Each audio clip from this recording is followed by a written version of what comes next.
So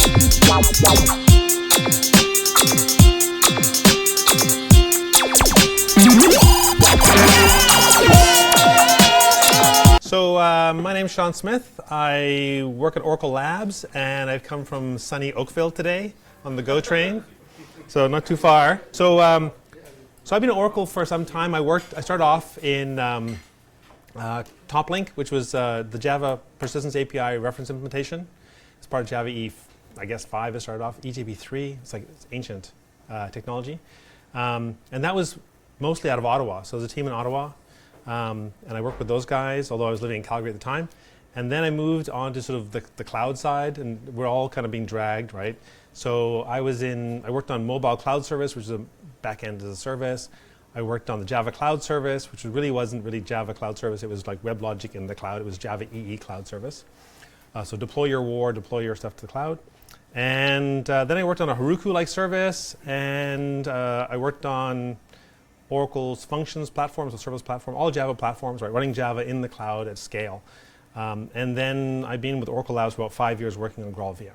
So it's a cool place to work, lots of interesting stuff. And at Labs, there's a lot of researchers, so it's an R&D part of the company. So I have a lot of people trying a lot of crazy stuff, right? And it's hard to keep them under control. And that was the problem I found, certainly when I joined the team, right? So GraalVM today, as of now, if you say, what's GraalVM, I'll say, oh, it's an advanced JDK. It has an awesome compiler, and it can compile ahead of time, right? Now, in the past, my boss, current boss still, would say GraalVM, and he'd show you the Swiss Army knife with like 1,000 blades. And I'm like, no, because if you do 1,000 things, you don't do any one thing well, right? So we're kind of down to this. And the trick is, this is all built around this compiler. So we have compiler engineers. That's what the team does, mostly. So they work on compiling languages, optimizations you can do, this kind of stuff. So that all became embodied in the Graal compiler. And so it was Graal. It's kind of weird. It was Graal, and then Trademark and Branding said, you can't call this thing Graal. There's somebody else who's Graal, so they tacked on VM. And so we are currently trying to untack the VM a little bit, because Graal there's a whole bunch of Graal technologies. So GraalVM is a compiler, basically, right, at its core. It's a Java compiler. But there are two flavors of this compiler, okay? Two ways we surface this. We've got a JIT compiler, so the Graal JIT compiler, and it's in Hotspot, runs in Hotspot, so it's just another compiler that's available in Hotspot. We plug it in through the Java, JVM's compiler interface. You can actually plug a compiler in, and we were they kind of added that for us, I guess. And the other thing we can do is take that compiler and we can run it ahead of time, at build time. So we can take the Java bytecode, we do some analysis, and we can compile that to machine code at build time. So either way, the compiler is taking bytecode and generating machine code, right? Whether you do it on the fly or whether you do it ahead of time, it doesn't really matter to the compiler so much. But there's a lot of infrastructure around that to make it work. So we can generate binaries for like Linux, Mac, Windows that are, well, they have all kinds of interesting features I'll sort of dig into. So there are two editions. So we have an open core model. So the code's on GitHub. That's GraalVM Community Edition. It's built on OpenJDK. So we get an OpenJDK build. We compile that. We add on the compiler. And it's available under GPL, like all OpenJDK builds. And then the other build is the Oracle GraalVM one. That's the commercial build, kind of like Oracle JDK. We're on the LTS model. So I think Nicholas Parlog wrote a blog, a screed perhaps recently, like no one understands what LTS means, right? Because LTS is really a support model, nothing to do with code. So every 6 months, OpenJDK spits out a new version of Java. And like Community Edition and Oracle will support it for 6 months. Next version comes out, we drop it, we go to the next one. But for customers, we have a commercial build we keep supporting for some time. That's what these LTS things are. So commercial versions available under a fairly liberal license, kind of free to use. You can run your business on it, actually. You can read the license, but it's pretty good. And it has some extra stuff. So the compiler's got some more optimizations in it. There's some extra features for native image stuff. We have things like machine learning-based compiler optimizations. So what we've done, I won't get into it now, I suppose I'll save it, but there's all kinds of crazy stuff because I got a bunch of researchers, right, working on this. So I won't make you read all this, but just to let you know that this is actually, the origins are quite old. So this project started at Sun Labs in 2005. There was this Maxine project. And Maxine's goal was, can we build Java in Java? Because today, Hotspot's written in C++, the C2 compiler is written in C++, so clearly it's not written in Java. Now, if Java's so good, why don't we write Java in Java, right? That was the question. So Maxine started working on it. I don't know what happened. I don't know where it went exactly, because it's before my time. There's one guy from Maxine who's still working on GraalVM today, Doug Simon. He's the compiler lead. He's been working on Java compilers for like 20 whatever years. But the Graal project started with Thomas Verdinger. He joined Oracle. Him and actually a number of people he worked with at university are working on the project. It's like a group of people. You know how it works, right? You go work for companies. There's a bunch of guys. They all know everything. They all know each other.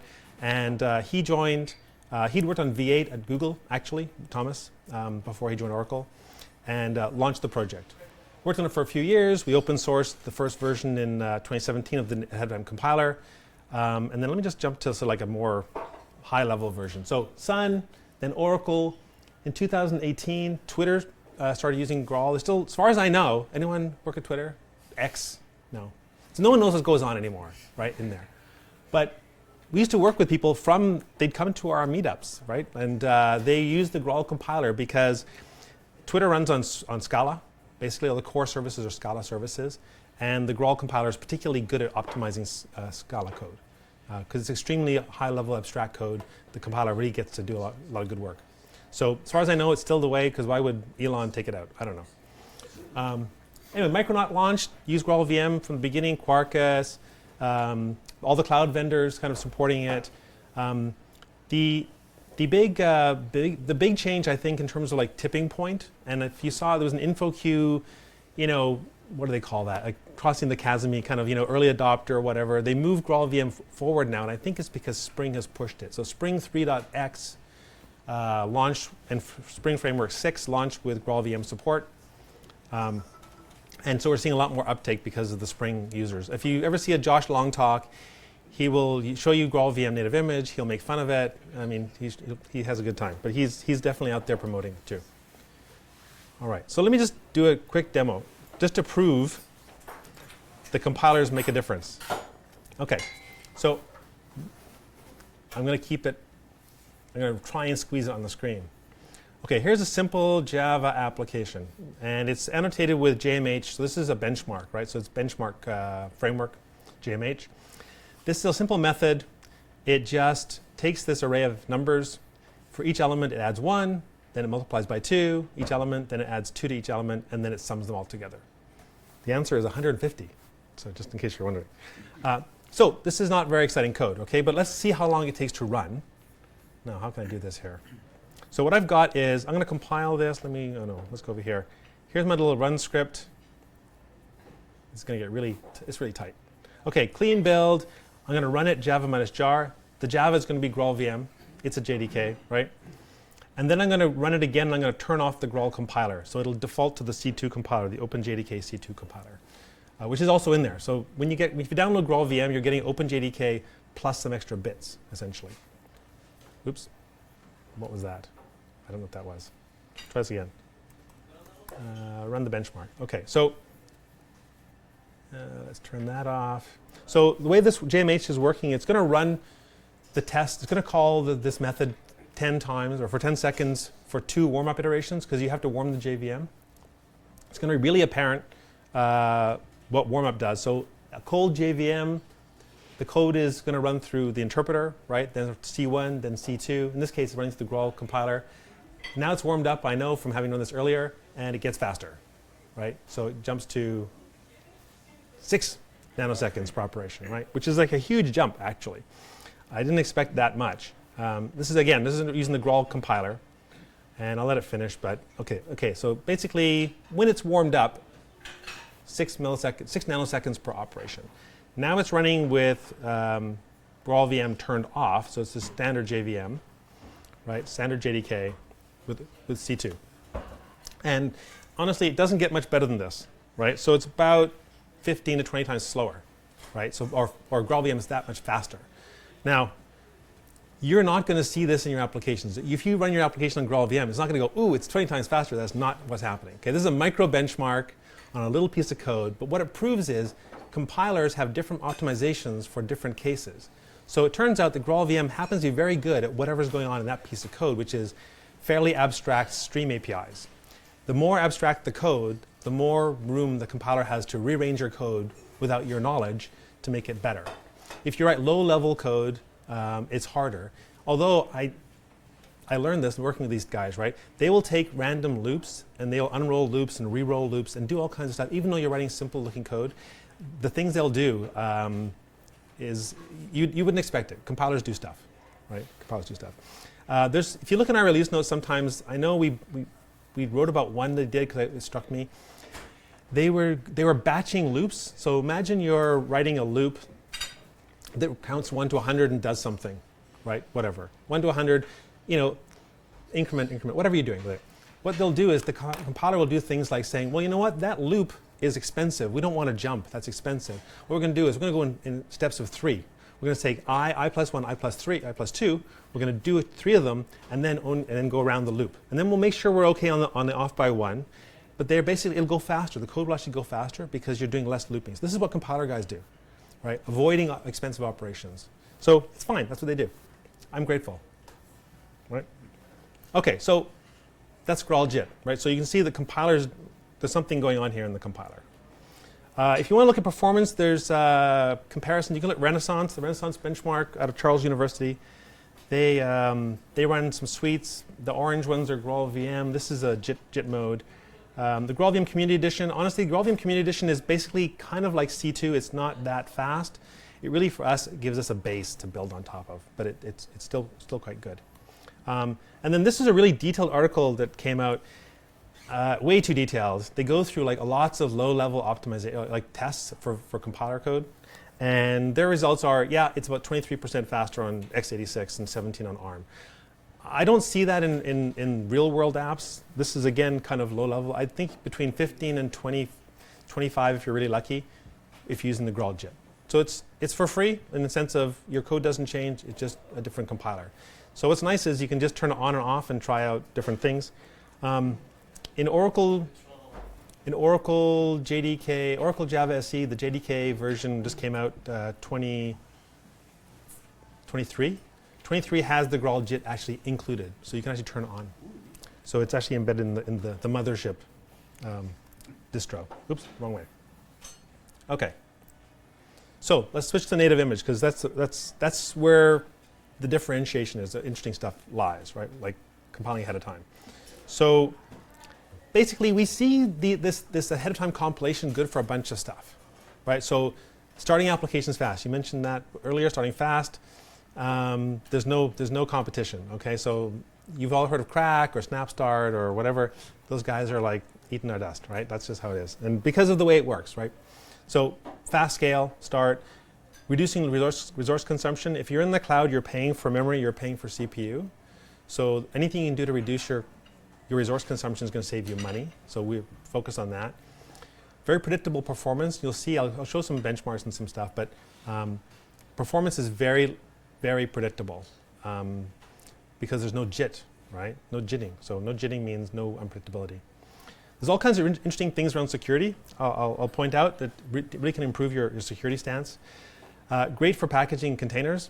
All kinds of great things you can do. And it's got support, right? So all the major frameworks are supporting GraalVM.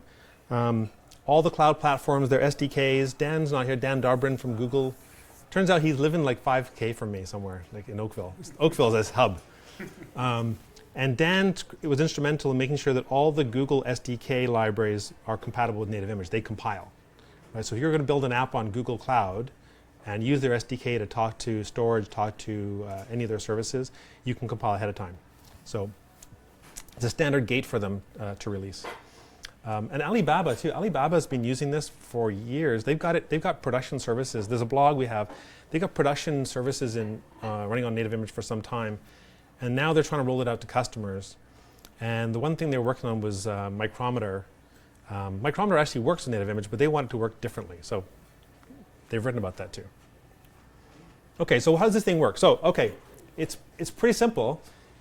you take all the inputs and you analyze them, you spit something out, right? So you take your application code, all your code, all the libraries you're using, Apache Commons, whatever, like all that stuff. The JDK classes themselves, there's like, what, 4,000 or 5,000 classes in there. And then there's a little piece of runtime code from us. It's Substrate VM. It's basically a JVM written in Java that we compile the machine code. But it's a runtime libraries, right? Memory management, garbage collection management, threads, all that stuff has to be somewhere, right? So there's a little piece of code. We start at the entry point to the application and we do a static analysis. So we walk from your entry point, like hello, main, hello, walk through, who do you call, where can we get to? So this can take a bit of analysis. Along the way, we may hit some static initializers. Static initialization is a whole topic. Java was not designed to be compiled ahead of time. It is not Go or C++. All kinds of stuff happen, right? So you could have a static initializer that reads the current time and sticks it in a variable. Well, if I do that, like in a static field, if I do that and put into an executable, whenever you run the executable and you say, what time is it? It goes, it's last Thursday, right? So there's issues here, and we actually are encouraging people to defer initialization to runtime because you get better results. We even have native image will simulate the initializer. It will actually run a simulated initialization to understand what you're doing, so it can not do it then and kind of defer it for you. So there's all kinds of cleverness. But these initializers create objects on the heap. And so when we've walked through all the code, we know what we're doing, we find all the methods, classes, fields that you've touched or are going to reach. We'll generate machine code for the things you need only, and we'll take the objects in the heap and we'll put them in we'll snapshot the heap. So when the application boots, the heap's pre-populated, right? It's what you expect it to be. And this, again, Linux, Mac, Windows. So let me show you what it looks like in Hello World, right? Why not? Let's see, let me find a window. Hello World. Okay, so I've got hello.java. Okay, how do I do this? Okay, it's that, right? So it's not very exciting. So there's some things you can see with Hello World, though. So if I just Java C that, right? I get hello class. If I run Java, oops, right, it runs, right, great. If I time it, it runs in, some milliseconds, right, 50 milliseconds, whatever. Okay, so what I can do is I can actually use native image, so there's native image utility, native image, and I'm going to say hello, so I'm going to compile hello. It's just like calling Java, but the arguments you find if you're using the native image compiler, it looks like Java, has the same arguments. So you're seeing the static analysis is going on. It's found out there are an astonishing 3,400 classes on your class path. This is what's shocking about seeing native image outputs. Like, oh my God, like when you see Spring Boot or Spring PetClinic, it's like there are so many classes and they're accessible, right? So they're accessible. So if you look at the output from this, it says that way up here, 8,700 class methods are reachable in Hello World. And honestly, it's nasty. The moment you say string dot anything, you're bringing in the planet. Like the Java module system is not that well partitioned. String is particularly bad. You touch the strings, and also I think it was like localization, a really awful little thing. But you can see what we've got here, right? So we've got 2,000 classes are reachable out of 34. 43% of the fields, right? So when we generate machine code, we're only putting in the classes that you use. Those classes only have the fields you need, and they only have the methods you need. So we're throwing away methods, we're throwing away fields. Like the class definitions are actually different at runtime. It gets really weird if you do try debugging this, the binary. You can use GDB and you can debug it, and IntelliJ has some nice support to go poke around. It's kind of weird because things are missing, right? They're just gone. So, okay, that's all. I'll skip all that stuff. So what have I got? It took 13 seconds. That's pretty good. It's pretty small. I've now got a binary here. It's 62 meg. You can see this? Yeah, 6 meg. What was it? 6 meg. 6 meg. Okay. If I run LDD on this thing, it says, yeah, it's a binary. It's got some shared libraries it needs. That's what it is, right? And if I run it, it does the same thing, right? If I time this, though, It runs in like a few, like couple of milliseconds, right? So if I check that out, and Linux caches stuff, but still, it's pretty good. So let's go back to Java again. Oh, there you are. So it's like 10 times, I don't know, 4, what? There's 5 CPU and like 78, so it's a lot. It's faster, right? It's a lot faster, right? It's a lot faster. And well, we'll see some other things in a sec, other qualities. So the question is, like, why, right? Why is it faster? Because the JVM does a ton of stuff when you boot it, right? Like, it doesn't just like, oh yeah, load your class and run your class. There's a ton of stuff happening. So this is the high-level version. Like, load the stuff off disk, uncompress it, verify the classes that haven't been messed with. You run the interpreter for a little while. Because what if you wrote like hello world there, right? It doesn't run fast because it probably never gets out the interpreter, right? You run it once, it's dead, right? So it never gets compiled. But if you had code that was getting run frequently, it would stay up. You'd gather some profiling data. Then there was C1. Then they'll call C2 compiler to say generate some good machine code for peak performance, right? That's what happens when you boot the JVM. And from native, we load the Linux binary, the ELF binary, into memory, and you're at peak performance. Right? Nothing happens. It's just machine code, right? This is the key value. Well, this is one of the key points, right? Honestly, for the GraalVM team, we're kind of over startup. Like, it's fast, right? So the world's like, we got to make it faster. We got to do crack. We got to do snap start. Snap start's pretty good actually, because they're being clever. If you're Amazon, you're a cloud provider, you can do cool stuff. And they're doing some pretty cool stuff. Layden's trying to upgrade CDS. Anyone ever use CDS? Okay, there's always one guy. And other people usually go, I tried it, but it was too painful. So no, that's my story too. Oh, there you go. So I used it and then I stopped. CDS. Yeah. So they're upgrading it. It offers a performance improvement because it's moving it's like shifting left, right? Doing more at build time, but it's not going the full mile. Okay, so if you want to know more about JVM startup, I think Billy was here in September, my pal Billy. He just wrote like 2 days ago a long article on what happens when the JVM starts. And I went and screenshotted the whole thing, laid it out, because it's really long. So I've definitely given you the high level, right? There's a lot of stuff going on. And it's fast, right? Like, it's doing a lot of stuff. And it's doing it fast. I mean, there's no denying the engineering is amazing. But there's still a lot to do. I've looked at it. Most of the hash map methods are compiled before main gets called because it's used a lot in class loading. Right, yeah, it's helping itself, right? Yeah, bootstrap itself. All right, okay, let's look at something bigger, PetClinic. So let's see here, I got another window here, PetClinic. Okay, so I actually have a rather large benchmark suite that I run here. I'm running PetClinic in multiple modes, right? JIT mode, native mode, optimized native mode, no machine learning. Anyway, I got a bunch of modes. But I've just narrowed it down for us today to compare C2 running PetClinic, booting up PetClinic and running it with a bit of a load for a little while versus an optimized native executable. So I'm going to run this script. It's just called run. C2, yes, come on. Why am I getting no completion here? Run C2, oh, benchmarks, oh, geez. That's a mistake. Benchmarks, C2. Okay, so let's just grab this thing here. It runs native image first. Oops. It runs native executable. Let's see, how do I get rid of this guy? Too big. It's a bit, can I go down to one? Just one. Just so I can see it's booted up here. Booted PetClinic in 0.2, okay, so 264 milliseconds. It's running H2 database in memory. PetClinic's a bit of a pain. They don't actually have tags on it. There's no versions. So I've pinned myself to a commit so it doesn't keep moving on me, you know? So anyway, this is some version probably a year ago, I guess. I actually went back to PetClinic to show something that they were doing wrong, and they darn well fixed it. Like, they're really good, you know? It's like, damn it, you ruined my demo. I have to go back to an older version. So, okay, so that ran. What happened here? Okay, now we're on, that ran, and we'll see some data in a second.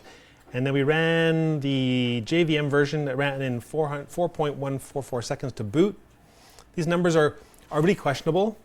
When I'm doing benchmarking, what we tend to do is hit it until it hits 200, like, you know, because it says it's done, it's not done. But, you know, it's fine. So now we're warming up. I'm trying to be fair. I didn't warm up the native executable for my benchmark because it doesn't need a warming. So I'm giving PetClinic some time to warm, and then I'm going to hit it with some workload. Basically, just hit different APIs and like make queries on it, right? And run that. And it takes about a minute and a half, I think, the whole thing here. So if I go over here, let's see if I get some results. I'll get some charts popping out of this thing. This is where Python is helpful. We got some nice Python plotting libraries here. Okay, is it down? Is it finished? Is it going to show me some stuff here? Yes. Okay, so let's see the JIT performance. So this is a PetClinic. It's I think XMS. I think it says 512 megabyte heap. It's actually using 800 when it's sort of peaked out here, which is kind of normal. You know, your RSS is more than your heap. Pretty busy CPU. This is actually not bad because normally I'll see a lot more spike on the beginning as the JVM warms itself up. You see a lot of CPU spikes. This is actually looking pretty good. And then native image looks like this. So let me put them side by side. Right. So there's, and I've fixed the y-axis. So native image is running. CPU seems a little bit lighter, but memory-wise, I've shaved about 200 meg off the footprint. Right. It starts immediately. You can see the curve here. Like this thing grows. You can see it's getting faster. It's warming up. It's getting faster. It's producing code. It's populating the code caches, and now it's going to zip along. This guy kind of boots up, and even with native image, there's going to be a boot time cost for start the garbage collector threads, all that kind of stuff. It's going to happen, right? So it boots up, and it runs pretty good. If you look at some of the, I got a few other things here that I'm generating. Like where are they here? So requests per second, performance-wise, let's just kill this one. Oh, how do I kill it? How do you kill it? I don't know how to kill it. Oh, there you are. Okay. So requests per second. Performance, I'd say the performance is sort of on par. Native image is doing a little bit better. This was optimized, so this one has some profile guided optimization, so it's a little bit better, but honestly, it's kind of on a par. You'll notice that cold and warm are kind of the same thing. The JVM actually, this benchmark needs to run longer because these numbers are a little bit off, I think. It should be a little bit slower on the cold. Latency, though, is a key thing. The latency, P99 latency is way better on native image. So if you're running a service, it doesn't get hung up because it's really predictable, right? It's not going to go suddenly, you know, into some, like, you're not going to do things like, well, you think that your code gets compiled once by the compiler, right? And then it runs forever. But that's actually is what happens, sort of, right? So, yeah, it's complicated. Like you think, okay, it optimizes the code and generates code, and actually most people think actually that it monitors your code all the time to improve performance, optimize. It doesn't do that, right? So the JIT compilers don't. They go through profiling, they generate machine code with C2, and they let her go, okay? But the compiler can make decisions. It's an open world, but the compiler makes decisions and assumptions like, for example, if you find there's only one version of a method in the class path, it's going to inline the method. The compiler can say, there's only one of these. Why no virtual dispatch? Inline that sucker. And then you hit a piece of code that loads another jar that adds another version of the class to your environment, and it has another implementation of that method, and suddenly that code that inlined is broken. So the compiler the code, it detects this, right? So at some point it'll go, oh my God, this code is invalid. It basically drops you back into the interpreter, right? And you go through the process again. So this can happen. You can see weird spikes in performance where you're zipping along and suddenly you're in the interpreter. That doesn't happen, right? So native image, you can't be in the interpreter. There's no interpreter. There's no compiler. What else is on here? Yeah, so the request is pretty good. Latency is really good. Slower memory. All right, let's go back. So how do I account for the memory differences? It's fairly straightforward. So, you know, both have a garbage collector. And you can use actually G1 garbage collector with native image. So it's the same C++ garbage collector, honestly, compiled and linked into the executable. So it's the same piece of code. And then you've got obviously the hotspot virtual machine, and the JIT compiler itself takes up some space.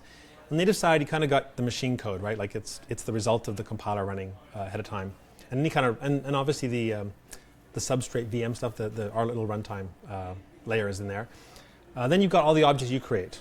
Now there is some little difference in terms of object header size. Like we're very good on small headers. There are projects in OpenJDK like Lilliput to try and shrink header sizes. We're already smaller than that. If you're under a certain size heap, right? Like if you have a really big heap, you're going to have no choice but to go bigger. But then the JVM has other stuff. You're going to load a bunch of class data, right? You're going to load these classes into metaspace. You're going to have profiling data that's going to come and go. You're going to might reprofile. So you've got to keep profiling data around, especially if you recompile. There's all kinds of internal compilation structures. And then you've got the code cache. So all that machine code you generate is kept, and then you might toss it out and recompile. Like this, it's a moving target, right? So all that stuff is probably the 200 meg, right? That and the JIT compiler itself is a piece of code. So what you find with native image is there's a step function where it starts off lower. It'll grow because of applications creating objects, but it'll grow a little bit less because the objects are a bit smaller. The other thing that I didn't mention is sort of the Graal JIT compiler, why it's faster, or why applications seem faster, is because of things like partial escape analysis and other kinds of optimizations the compiler can do to avoid allocating objects on the heap. So allocating an object on the heap means you now have garbage collection overhead for some object. But clever compilers, like the Graal compiler, can look at code and does a better job of understanding when objects need to be on the heap and when they can be on the stack. An example of that is if you ever did a piece of Java code where you said, I have point xy, a, and another point xy, and you're going to do some math between them. You allocate 2 point objects, and you say, calculate the difference. If that's in one method, the compiler does not allocate objects. There's just a bunch of integers, right? The objects are an illusion for you, but they're gone, right? Now, the problem is, if you ever had a method like that, where you allocate a point, and then you pass that point to another method, it's escaped the context, right? And now the compiler over here doesn't know what happened with this object that escaped. It has to be on the heap. But Graal kind of unrolls things a lot more, looks further afield in lines and goes, no, we can see this thing. We never do anything with it, stack, right? So this kind of stuff. So it's kind of a weird thing where avoiding allocating on the heap means less CPU spent on garbage collection, which means I get more CPU for my app. It's kind of like a return on investment. It's not quite direct. So it's pretty cool. It's pretty cool stuff. That must be part of that, like the P99 latency being so much better. Yeah. It's more efficient, right? And in the case of the ahead of time compile, like it's locked in, right? Like you're just sort of like it's figured all this out. Yeah. So I did with that big benchmark suite of mine there. I did some benchmarking of the throughput. So this is the three. They don't look so different on here. I got teal, blue, orange on my screen. So the left thing is teal. That's JIT. It's showing you requests per second over time. The center one is the native image by default, like out of the box, without any tuning. This is what it's going to do. And then if you tune it, you can achieve the numbers on the orange there. So what's interesting about this is by the time things are warmed up, it's not insanely different, right? The peak performance is pretty good. But in the first 10 seconds, JIT compiler is running, like the JVM is running at like 1/10 the speed. Right? It's offering you 1/10. So if you've got a very elastic, scalable cloud environment where you're going to spin up nodes to handle load, and it's not going to be actually handling load at peak for some time, you got to be careful not to over provision, because then you'll get this bounce where suddenly you got too much stuff. You'll seesaw. With native image, like I said, it's just like predictable, right? It's just flat. So I did this in chunks. Like I said, okay, run perf, like, I'm using perf in different things, like for 10 seconds and whatever. Be interesting to know cumulatively, after 60 seconds, how many requests did each one do? Because I think the numbers would be kind of frightening. So in the cloud, predictability is good. You can budget, you can plan, right? It's a good feature. Okay, and this is something we're just doing now. This is new. We're trying to measure the energy consumption. So we intuitively believe that this is better, like lower energy consumption. And we've got access now to some machines in the UK where we can actually go plug meters into the physical machines and monitor their power, right? Special lab. But this is some stuff we did, a one-off job we did with PetClinic, the same little PetClinic benchmarks. And we found, the consumption at 4,000 requests per second for about 100 seconds, we're looking like maybe a third less energy consumption. So this is very unscientific, but we're very optimistic. I didn't have time to go into showing you sort of like the number of instructions. Like Hello World runs like 90 billion instructions. A simple, well, not Hello World. Hello World, like Spring, like just like ping a REST endpoint. 90 billion instructions. And a native image is like 90 million instructions. So we're talking, it's like I only put out 8 letters on the command, right? Like it's like 90 billion with a B. We're in the era of the gigabyte hello world. Gigabyte hello world, exactly.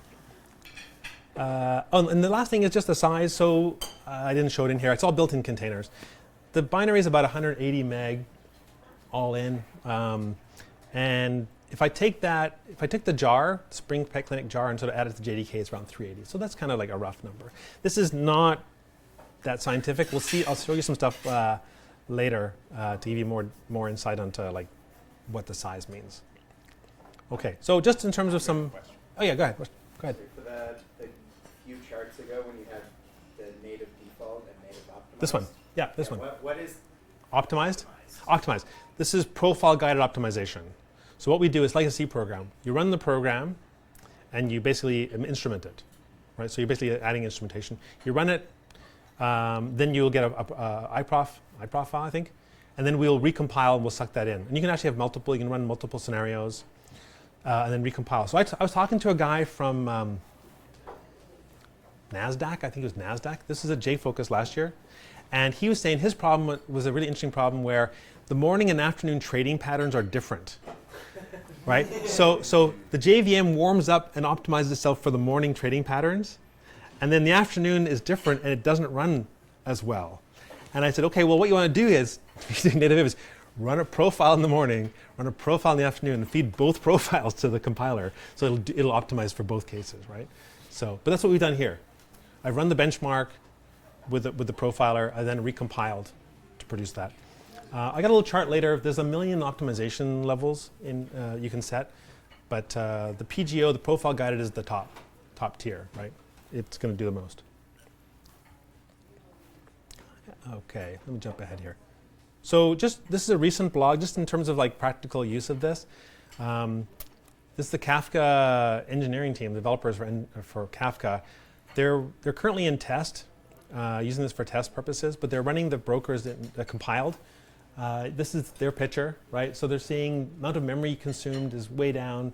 Time to boot is like 90% faster. So if you're running benchmarks, test suites, this thing boots fast and compiles and gives you answers. But you have to compile it though. So they didn't say how long it took to compile. So to be fair, I think you want to do this at night. Anyone use Disney Plus? Anyone? Yes. Okay. So Disney Plus published an article on in conjunction with Amazon. They basically have some Lambda functions. I don't know. I think it might be customer service. I don't know what it is. I've forgotten now. But if you know serverless platforms, basically the more memory you add, the more CPU shares you get, right? So they were cranking up the RAM allocation on their Lambda function to 3 gig. And then when they had 3 gig, their function could boot in 3.6 seconds. I don't know what they're doing, but it's a lot of stuff. This is actually, and I think this is written in Micronaut actually. And then they basically native image boots really fast, right? So this is solving their basic problem, which is they needed the fast start.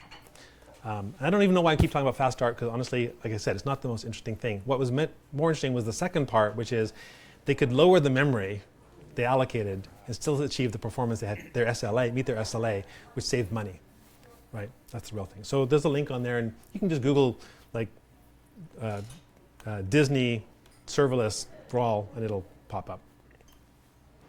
One more thing is, the 1 billion row challenge? Everyone heard of this? Yes? Yeah. You try it? No? Okay, I would never do it. So this came out last year, caught us a lot of excitement. And it was basically the challenge from Gunnar Morling was read this 1 billion rows of weather data that gave you weather stations, temperatures, and then produce some averages, like average out Helsinki, Toronto, whatever, give us the average, right? And who can do it the fastest? So it doesn't matter how you do it, but if you look at the results on GitHub, if I scroll down here, It's a lot of, these are all everyone's examples, I guess. Yeah, scroll, scroll, scroll. Okay, here we go. So if you look at the results, it says Graal, Graal, Graal, Graal, Graal, Graal, Graal, Graal, Graal. Now, the person who won was Thomas Verdinger, the founder of the Graal project, who knows how compilers work. So he has an advantage. This whole exercise was, how can I make the compiler generate machine code that I know is the most efficient for the CPU, right? So he's a compiler engineer. He knows. And he knows how the compiler works, right?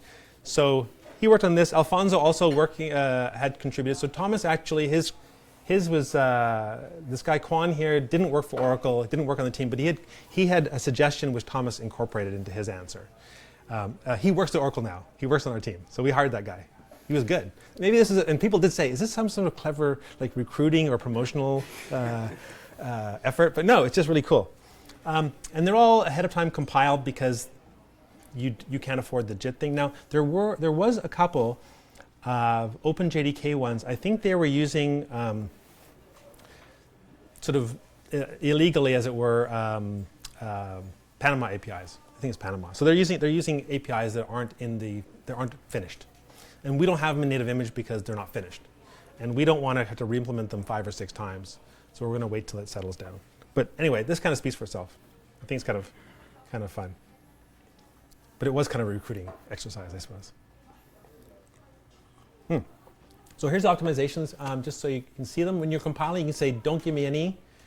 O1's kind of like a few, not too bad. Like it won't inline so much, it won't do certain things. Out of the box, you'll get 2. 3 is like, and like what are they? There's dozens of these things, right? Like which ones you want to use.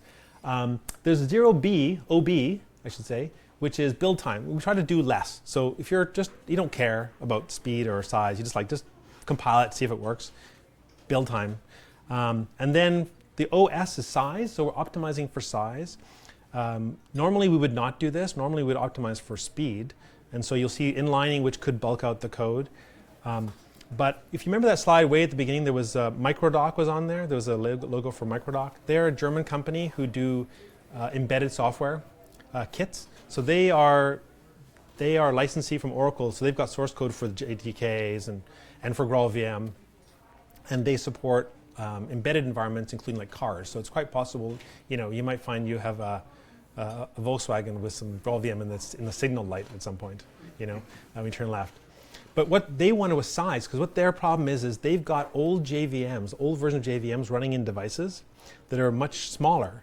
And the new JDKs are bigger, right? So they have to now upgrade old devices with new software, but they can't squeeze it. So native image gives them the same functionality in a smaller space, and they can squeeze it and even flash it into the ROMs, right? So it's all about like, what's your use case? For them, size is way more important than throughput.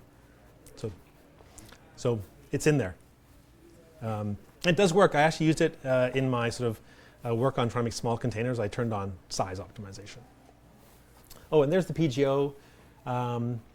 If you use PGO, it basically is O3. And you can use G1, and G1 does improve latency, so it's a big feature. I added this one in here, but it's a minor feature. We have a serial garbage collector by default. It's not amazing, but it's actually quite good. If you have small heaps, it's actually pretty good, does the job. And we had enhancement to add compacting so that we can have a very clear size of the heap and it doesn't grow. Right, it just doesn't, it keeps compacting. So normally you'll find with typical stuff, you'll have this sort of stop and copy and stuff. This is compacting. And the last one is march. So if you use GCC or C compiler, that might look familiar. We add that because you're generating machine code. And behind the scenes, the GCC is actually back there, right? Doing some work for us and linkers and such. And you can target the instruction set of the target machine. So if you want it to be really compatible, you'll get a really compatible version by default. It'll be kind of run on any Intel box, say, if it's Intel. But you could say, no, I'm running on some fancy machine with the AVX 512, whatever, 56. And I want to use that, so you can do that. Native says compile using whatever's available on the machine I'm on. Like it's kind of like if you're working on your desktop, you use native. So you can tune that to squeeze a little bit more performance out. If you know you're paying for some expensive cloud machine, you should take advantage, right? So, makes sense. these are things that sort of kind of happen kind of magically with a JIT compiler. It goes, oh, I'm running on this machine now. I guess I can generate instructions for that chipset, right? Chip instructions. Okay, so it's perfect and wonderful. Everything works great. We're done now. You can all go, and I'll just not deliver this part. No. So there's a catch, right? Like I said, Java was not designed to be compiled ahead of time. It just wasn't, right? And the reality is that if you're going to use this stuff, you're probably going to use it on new applications where you don't, you know what you're doing. Like you're going to stick in the golden path, and there's some things you can do. I do have this constant problem of sales consultants calling me up saying, customers got Java 8 app with this stuff running Spring Boot 2.1. Can you make it work? And yes, we can, but it takes an awful lot of energy to make it work. So there are problems, right? So first thing is really not old stuff. It's just reflection. Java has reflection API, and people use it. Well, now, okay. So anyone use reflection in their actual application code? You do? Oh my God. Okay, you're on the bad list. You're on the bad list. It's already there. Somebody else did it. Yeah. So mostly you see reflection code in like libraries, right? Like mostly it's libraries. You don't, I know. I've written like infrastructure code where it's reflection all over the place, right? So there's a problem is we have this closed world analysis model, right? We look at your code, we wander through, do static analysis.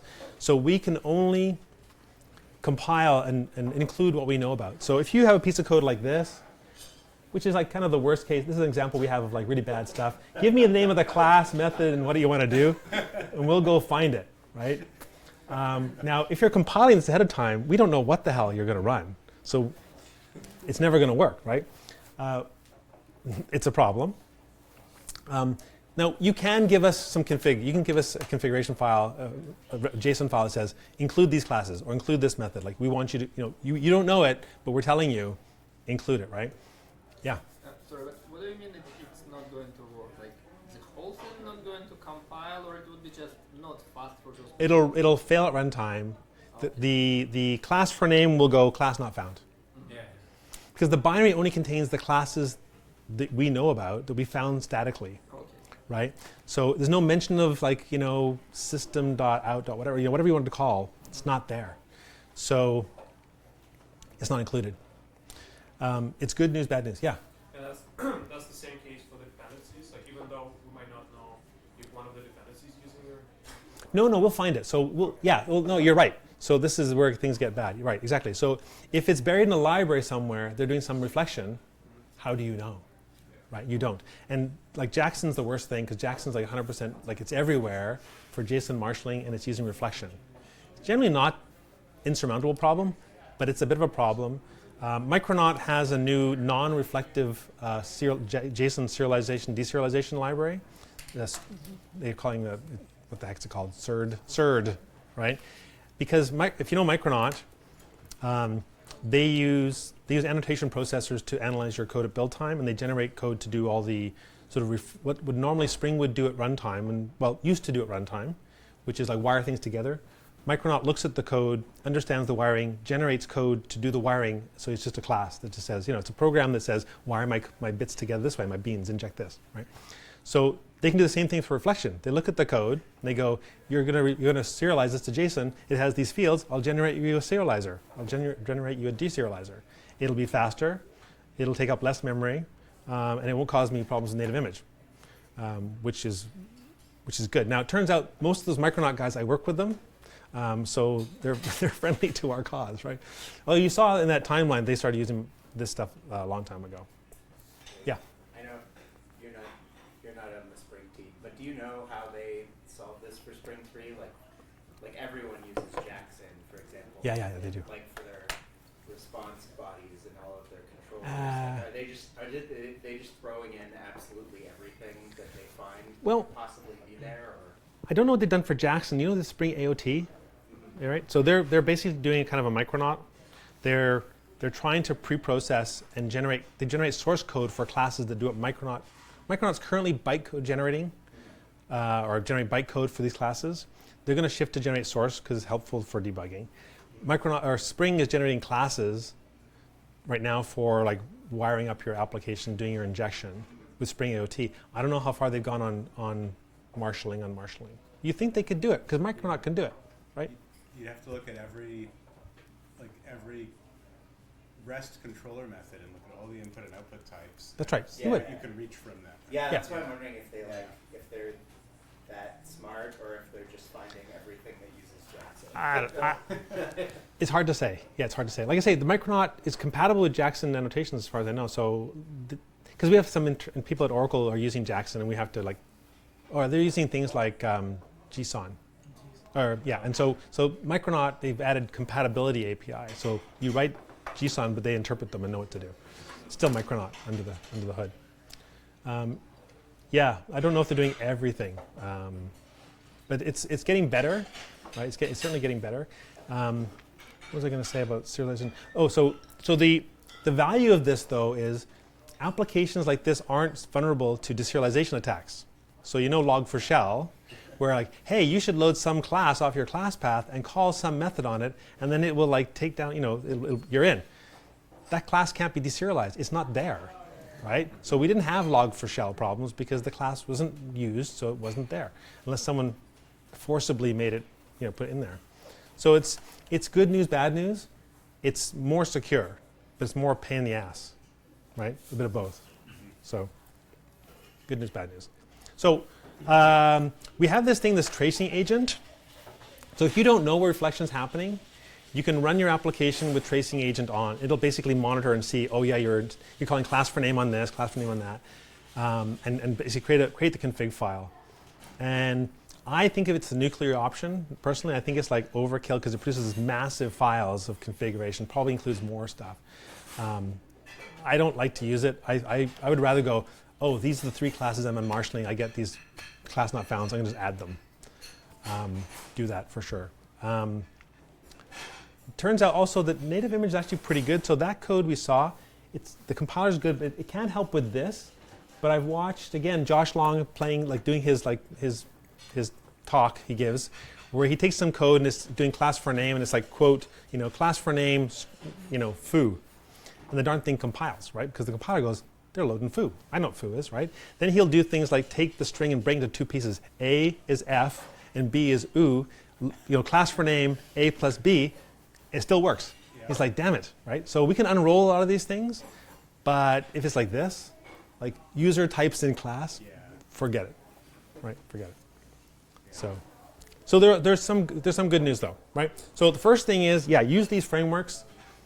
This is not solving everything, but this solves a lot. Like Micronaut in particular doesn't have reflection, so things work, and they avoid it. Spring has reduced significantly. The whole Spring native project significantly reduced reflection, and the Spring AOT also helps to try and to remove that too. And Quarkus is built from the ground up on this, and Helidon has compatibility. Helidon maybe is not as following as closely. So the other thing is we have this library. So what happened was, so when Spring was approaching 3, the Spring and Micronaut teams and GraalVM teams working together on a few things. One of the things that Spring found was to move Spring 3 to be native compatible, they had a whole ecosystem of libraries, right, that they had to get working. And they had to figure out, like they ran whatever library in some tests and they failed and they kind of figured out the metadata. So what they did was they published it all. So we have a repo on GitHub where people can publish just like this is the config you need for library X. And the teams together built some Maven and Gradle plugins. So I'll show it to you. But if you use the plugins, what'll happen is you compile your application. The plugin now says now compile with native. Next step, right? And it'll look at the libraries and it'll consult this repo for any metadata that can help you use the library. So if you're lucky and your library is in this very long list, it's getting longer, it'll just magically work. Some libraries are embedding the metadata in their jar that they distribute on Maven Central, which is a better solution. Like the Google libraries are a good example. They just come, they just work, right? Some are doing that. Some are publishing here. It's getting better. It's not everything, but again, having these frameworks with large ecosystems working is good. So if I just go to, just give you an idea here. If I go to start, oh yeah, actually I went there. So the Spring initializer, if you go, let me do this again to start, right? Maven, Gradle, blah, blah, blah, version, yeah, okay, add dependency, add GraalVM is the first thing. It's very nice of them to put it first. Turns out, actually, you don't have to put it in there. It will actually work anyway because it's in the parent POM. But what this does, it actually injects it into the POM of this project so you can tweak it. So if I'll generate that, open that up, and pop it open in VS Code. And look at the POM, make it bigger. Oh, sorry, that's not the POM anymore. Right, okay, so here it is. So here's the plugins, right? Native build tools, native Maven plugin. This thing will just do this by default. And Spring is injecting this, Micronaut's got this. And this is where you can come in, you can do things like set the optimization levels you want or tweak it. So this is the Maven Gradle alternative to command line. But it's all the same options apply, right? They're just invoking it through Maven Gradle. So it's nice to have this in there. So if you're building from new with these frameworks, you're probably in decent shape. Where am I? I'm trying to get back to this thing. Okay. Okay, other things. Yeah, compiling is compute intensive. so I've got a, I don't know, 10 core, whatever it is, it's good, right? I like to use like large cloud machines that are burstable, like, you know, the kind that are like come and go, because it's pretty cheap and they compile really well. Things go really fast on a cloud machine. That's what I find is really good. You need to know where you're going. Usually not a problem. You kind of know what your cloud deployment target is, or you can always compile for like kind of a generic Intel, generic ARM. We don't have cross-compilation, so you can't compile for Windows on Mac or Mac on Windows because we need a whole tool chain. We need linkers and compilers and all, you know, LLVM tool chains, all kinds of stuff. If you want to build an application and generate like Mac, Windows, whatever, GitHub Actions actually is very useful for this because we have support for building with native image in GitHub. Is GitHub Action for this? A lot of projects are using it. I think JReleaser has this where it'll generate binaries for all the platforms. Just 3 builds, right? It's 3 builds. Okay, and I mentioned before, if you really want to go fast, you have to use PGO. You have to use the profile guided. Although, PGO is only there in the Oracle GraalVM version. So you don't need it. I mean, it really depends on the app. Like if you're writing some little like serverless function that doesn't do much, throughput's not your problem, right? Like it's just not necessary. And the serial garbage collector is fine. Like so, you know. But if you really want to go fast, if you're Disney, you'll probably use it. Okay, I think I'm way over time already. Okay, I'm gonna go faster, just because I promised a lot. I promise a lot in this abstract. Yeah. For the PGO, like how do people usually operationalize that? Like are they generating the profiles from tests? Can you use like a profile from a previous version with a slightly newer version? Like how have you seen people do that? Yeah, so if I think I've got one. Do I have one? I don't have one here. So what I did was, I did it using test, right? I did test. So I had this little like workload, I put a load on that Spring PetClinic, doing nothing. I wrote a Docker container, a multi-stage build where I build a basic one, hammer the hell out of it, capture it, compile again, finally spit out the final one. I did that. But you can certainly take these. They're just iProf format.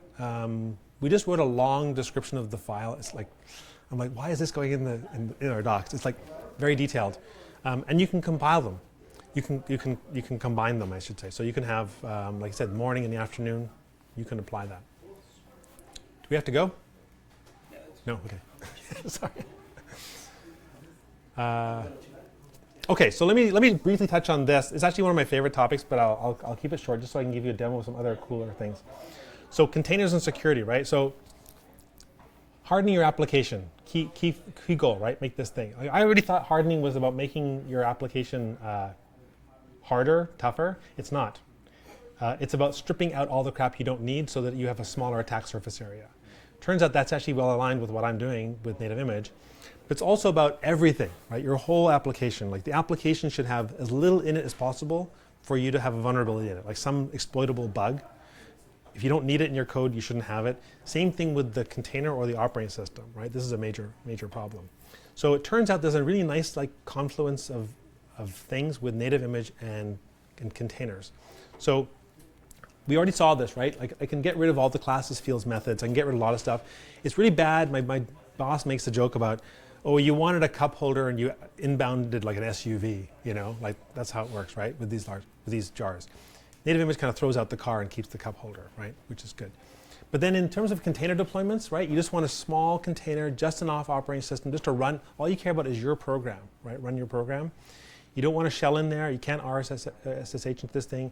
You don't want to install packages. This thing should just run your application. So if you remember, so just PetClinic, this is PetClinic. When you do it, this is a snapshot of in time from my build here.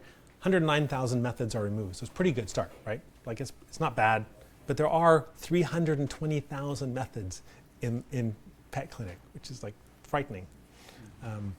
In terms of attack surface area, it's frightening, right? Like it's bad. So if you stop thinking like a Java person for a moment and think like a C, C++ programmer, Linux programmer, right? There's linking and there's like options around linking, what you can do with linking. So I've moved now that I've got this compiled ELF binary thing, I can do different things with it. So by default, if you compile a native executable, and you saw when I went LDD, I did do LDD, didn't I? I showed you those. Yeah. You saw all these libraries, right? So I have an application that's just the application compiled with a bunch of libraries. Fully dynamic, that's default behavior. I can compile it where I would call it mostly static or static except for libc, where we statically link in all the libraries you need except for libc. Turns out to be useful if you're deploying into containers that just provide libc. And it lets you upgrade libc easily over time, right? So it's kind of good. And then the third option is fully static. So we build a single binary. We link in libc. In our case, we're using musl when we do that because musl works. glibc doesn't work, statically linked. It's very quick to throw an exception, concurrency exception. And it's also got GPL. So you don't want to statically link GPL code into your app. This is MIT, so it's good. So we use musl for this, right? So if I do that, I can do some cool stuff. So my example is I compiled JWebServer. Anyone ever used JWebServer? No? Yes, okay, someone, okay. It's great, it's in the JDK. You have it, you don't even know it. You've installed it a million times. If you type JWebServer, it's in Java bin, it'll boot a little HTTP server that just it'll just vend out the current working directory. It's useful. What's nice is it's a Java application that's does something, and it's in the source code, or it's compiled as bytecode and available in JVM, and I don't have to write the code when I'm giving a demo, right? So it's good, but it does something, right? So I built a bunch of different containerized deployments of JWebServer. Okay, so this is my chart. Now you don't have to confess if you do this, because people have come to me afterwards and said, I do that, it's terrible. But you don't take Debian Slam and install the JDK and then add your jar, right? This is bad because it's huge, right? 900 megabytes, it's pretty massive. And I'm running Sift, so Sift is going to scan the container. If you use Sift and other tools, Sift scans the container and gives them a report on what's in the container. And I can actually cross-reference that with CVEs. I'm not going to do that. This is just for me for like sizes. But if you look at this container image, 779 executables or libraries. That's a lot, right? I've got a binary. Like when I compile JWebServer, it's a single binary. I want to deploy in a container. Why in the heck do I have 779 like libraries in there? Or 110 Linux packages are installed, right? So don't do that. There's all kinds of things you can do. I'm going to jump ahead here. Anyone use JLink? Same guy. So JLink helps, right? So JLink says, I'll produce a custom JRE. It's almost, they don't say that, right? They don't say the word JRE. JRE is like, I work with a Java team, like, don't say JRE. It produces an image, which is like the worst other word. It produces an image, a custom image, that contains just the JDK bits you need, right? Strip stuff out. So it's, you can say, JLink, create me a a GRE for JWeb Server, the module. It's a module in the JDK. Spits it out. It's about 80, 90 meg. And what's nice is you can actually package it on distroless Java base. Anyone use distroless? Google's distroless containers? If you Google distroless, there are a bunch of containers that Google builds that meet a bunch of needs. Like this case, this container image contains the libraries that the JDK needs. So it's fairly minimal. Doesn't contain anything else. There's no shell. All you can do is put your code in there and run, and it won't do anything else, right? That's 111 meg. It's pretty good. I mean, it's not bad. Best I could do. But then I can get it down to 13.8 meg, right? So if I statically link that JWeb server and put everything into one binary, I can stick it in a Scratch container. So I can put it into nothing. And then I have another extra fun thing, which is if you use UPX, which is compression, it's Linux compression, compress the binary, it's down to 4 meg. So I have a 4 meg Java web application in a container that serves the HTTP server, and it's insane, right? But you can do it. So if you use the distroless, there's other ones too. There's I have numbers for Alpine. Alpine's not bad, but I'm confused by Alpine because it's got a shell. It's BusyBox, right? So I don't want one of those. Otherwise, it's quite small. Distroless is good. Red Hat has some container images. Just basically, their container images just contain what I need. So you can get one distroless base. It just has libc in it. So that works quite well for mostly static. But Scratch is the best, right? So Scratch is, if you follow all your Docker container definitions from, you'll get to Scratch. Ultimately, it'll say from Scratch.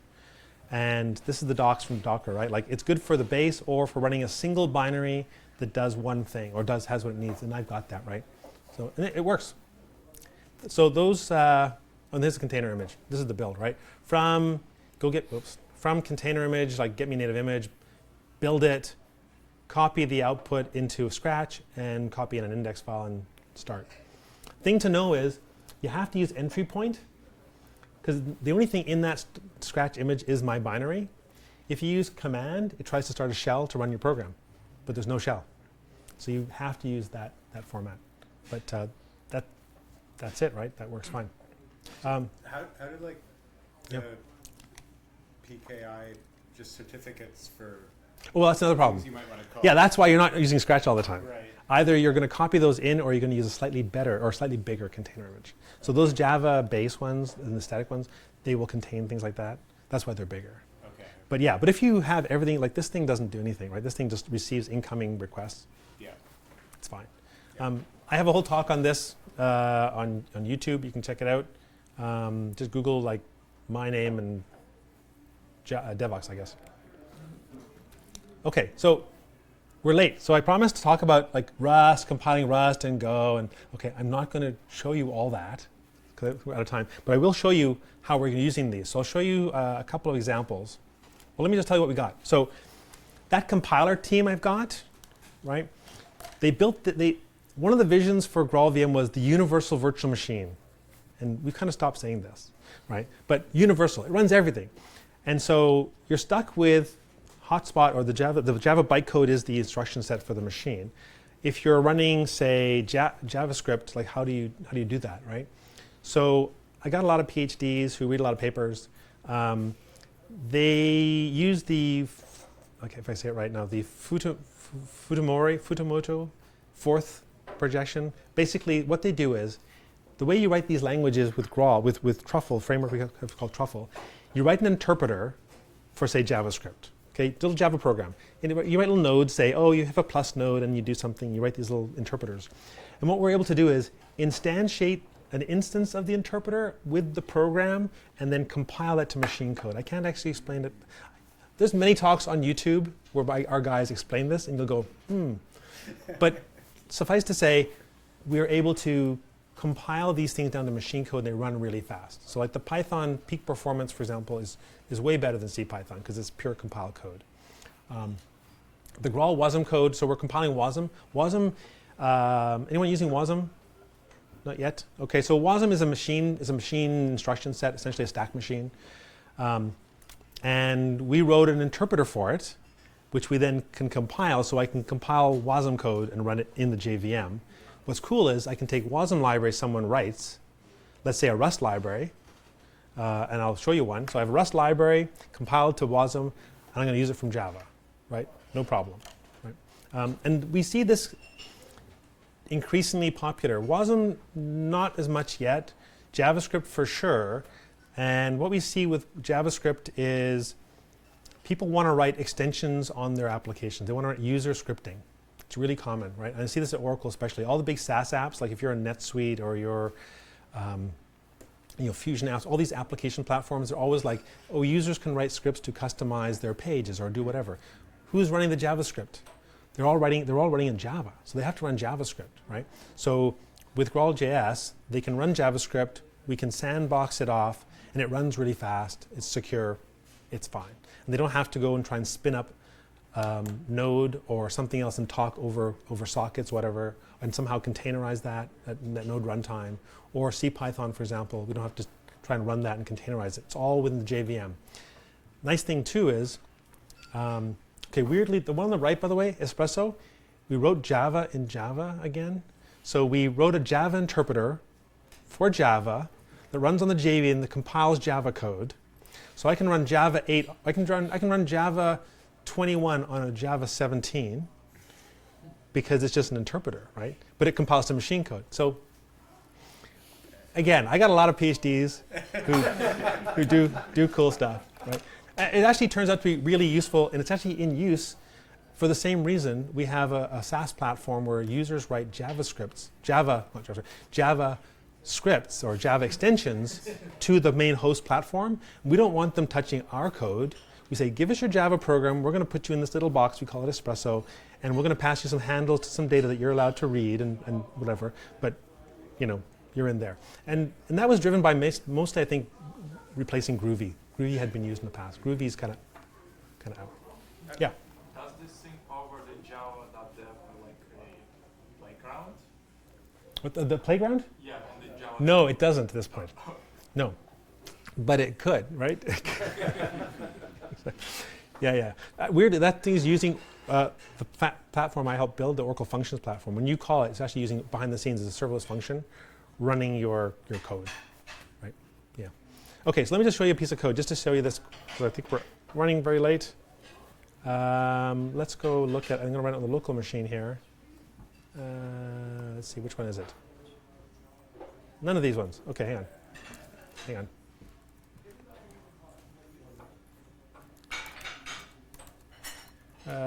Jug. We'll do the WASM one here. It's kind of cool. Okay.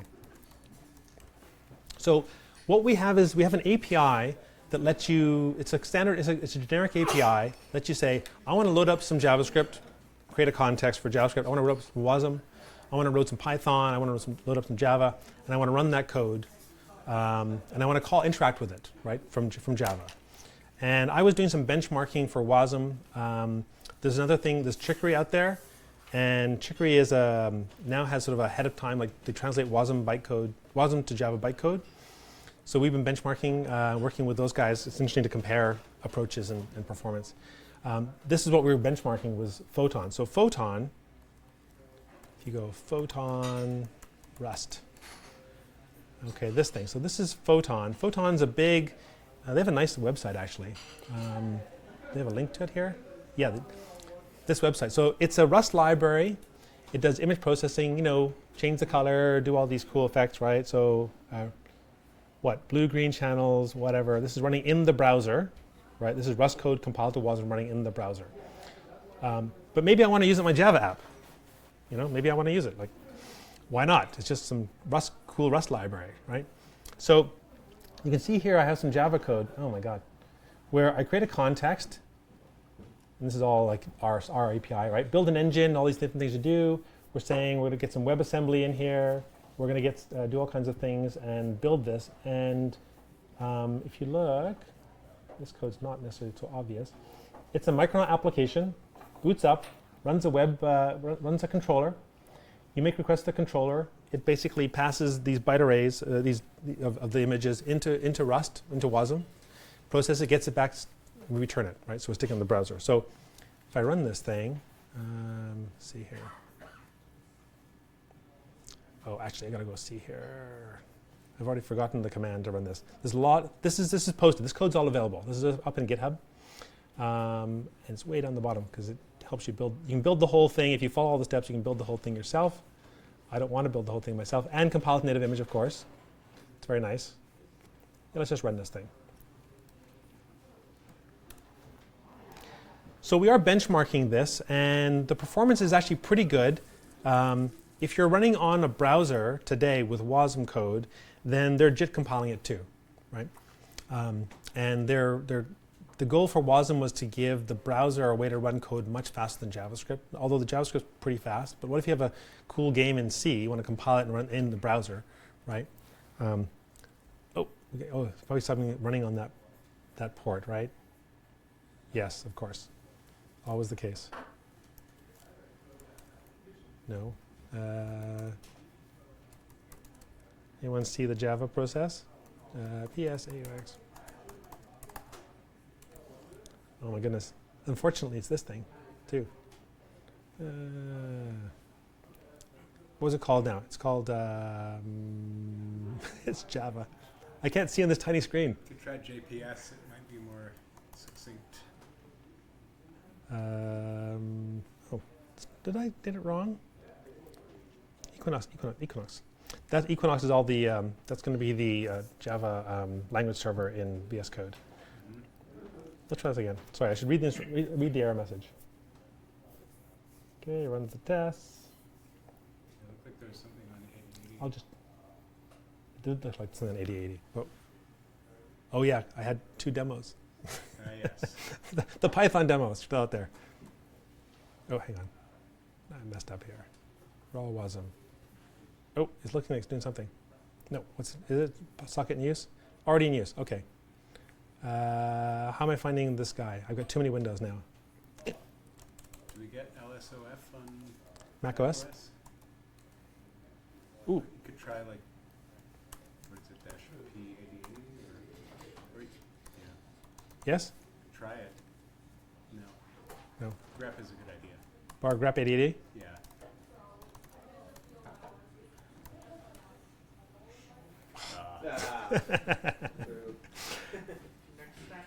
Okay, so hey, you know what? Here's the thing. What's running on 8080, right? Ooh, yeah. I think Web it's. server. I think it's this one. I think it's actually. I think it is. I think it's actually this one. Yeah, I left it running. Okay. Oh yeah. Okay. So this has got a bunch of endpoints. So this is a Java Micronaut REST application that's just basically you can call it with a bunch of fixed names here. I can't remember what the names are. Grayscale, right? But it's running Rust on the JVM, which I could deploy wherever. So, and the same thing with the Python, right? So now, if I can't kill this, I can't run Python. But anyway, the same thing, right? I can take. We have a Python library. The example we have is using this Vader sentiment analysis. I'll point you where it is. It'll tell you whether text is what you're feeling. So you type it, our little demo is you type in, I'm happy, and it goes, happy face. You type in, I'm sad, and it goes, sad face, right? So basically it's just running an analysis. It's all Python. It's running on the JVM as part of your Java app because like if there's something out there, why would you like go rewrite it? That's basically the model. And I have that certainly in-house. I have that at Oracle where these guys wanted a Python agent framework do something, and they're running Helidon microservices. They're like, we need some Python. Okay, it just goes in your program. So does that work even when the Python that you're running depends on C libraries? So if you're, so I was saying this earlier, right? So Python is really a wrapper on C libraries, and so if you're going to use them, you basically you have to build them, right? So it's just like if you download use pip, you get them, it's going to rebuild the library. Okay. What do we have though? If I just show you the, it's kind of cool, the integration with Python, and we just sort of GA'd that. We consider it GA. Let me just go over here and pull that one up. Oh my God. The Python one, yeah. Let's show you the POM. So if you're, I am not a Python developer, but if you look at the POM, then you'll see here we have the ability to add in dependencies. So we'll go and fetch, right? We'll basically go and fetch your dependencies. It's all within your palm, so you can declare it all in one place, and we'll build it and all that. So it's interesting because we have a fast Python. Now, the bad news is it still suffers from the Java warm-up problem. JIT sucks, right, in terms of getting boot up. So CPython interpreter doesn't have a warm-up problem, so you get very fast response, but the peak throughput's bad. But if you're a Python person, do you really care? Because most of the time you have a thin wrapper on C code. So really for us, it's enabling people to embed Python in their Java apps. That's really what we're doing. Okay. I am way over, skipping over. Oh, if you're using IntelliJ, you're probably using GraalJS, possibly, because it's embedded. They're using it in their execution engine. We work pretty close with the IntelliJ guys. Like I said, they're working on their GDB debugging for native image. What else here? Oh, Apple built a language called Pickle. Anyone hear about this? I haven't quite figured it out yet. It seems to be a language to describe configuration. And then you can run some utilities to validate whether the configs are good and also suck them into your program. Like they have bindings for Go and Java. Anyway, we didn't know about them, but they wrote their own little language. It's very nice. Okay, so I've proven all my points. It's the greatest thing ever, right? You should try it. So download, right? GraalVM.org. If you go to the download page, it'll show you can use SDK Man. You can use Paquito build packs. Whatever you like. And if you go to, actually if I go to SDK Man, SDK list Java, right, you'll see there's CE Community Edition, there's Oracle ones there, there's early access for 25 here, there's early access for 24 here, all available. So you can get pretty much anything you want. And these come out on a regular basis. And so you can try out some of these new features in 24 or even 25. As you go out, it gets less stable, right? Of course, right? But it's all there. It's all easily available. Okay, that's it. Any more questions? Yes, sir. I should repeat the question. I forgot. So, say I don't want to profile my application. Okay. But I do want to use less memory and pay less cloud costs. Yeah. If I use just the default compilation and I don't collect profiling data, what are the odds that I will end up with a lower memory footprint? You will. It's a matter of it's more of a peak throughput, right? It's more of a peak performance. That's really where you're going to see it. Is that the image size may change also? Like it might be bigger or smaller. We might inline more and it gets fatter. Or maybe we just figure out we don't have to do things because of the profile and we don't inline, so it's hard to say what happens to the binary size. But it's still going to offer you benefit. I should say one of the things we're doing, I mentioned this ML, this machine learning stuff. So what we've done is we've built a model of Java base. We've analyzed usage patterns of Java base. So when we're compiling, we're applying these profiles and we're squeezing about, I think I saw 14%. We're squeezing more performance out of JDK code because we understand how people use the JDK. Our next plan is to do that to Spring and Micronaut so that we have a general profile of the performance behavior of typical Micronaut and Spring apps. So when you compile with native image or even, native image, we will automatically profile your code for you. It's kind of like profiling without the sweat because we know no one wants to profile. But then how far can we go if we have a large code base that we can build a model on? So the compiler is actually generating code based on probabilistic analysis from machine learning, which is kind of crazy. But I mean, everyone's got to have AI now, right? So, yes?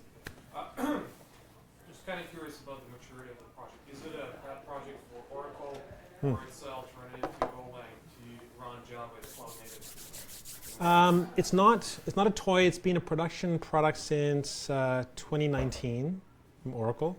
I was just saying that the last release, so the Graal compiler was just added to the Oracle Java SE distribution, so it's in the main Oracle distribution now, for the compiler itself. Native image, though, is not in that. It's still available only through GraalVM, but it's production code. And we've got people, like I said, Alibaba's running it production at scale for years now. They're probably the biggest, most aggressive user in cloud. Would it be deemed as a recommended way of running Java workloads in the Kubernetes? Yeah, absolutely. And so I was mentioning Bruno. Bruno Borges talks about optimizing the JVM for Kubernetes, and we've been talking about like working on this together because there's a bunch of options, right? So you could, if your application can be compiled, then you have more savings, right? For sure. And that's the basic idea. If you're a Java shop, you don't want to have to go learn Go just to build a good cloud app. That's basically the gist of it, right? Although we are kind of squeezing a round peg into a square hole a little bit because, again, Java was never designed for this. So if you stick within and Java EE did the same thing. Java EE said, don't do certain things, and you can't fork a thread or spawn a thread in a Java EE application. It's in the platform, but you shouldn't do it. We're kind of doing the same thing, saying, use Spring, Micronaut, whatever, use their APIs, don't do certain things, and you'll be fine. But it's really not, like the Java spec itself has things you can do, right, that are going to be a problem. Reflection as being the principal one. Yeah. It's for real. Yeah. Okay, thanks very much. That was fun.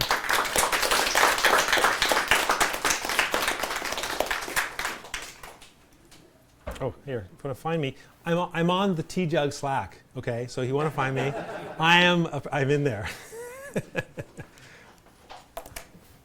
All right. Thanks, Shaun. Nobody told us to get out.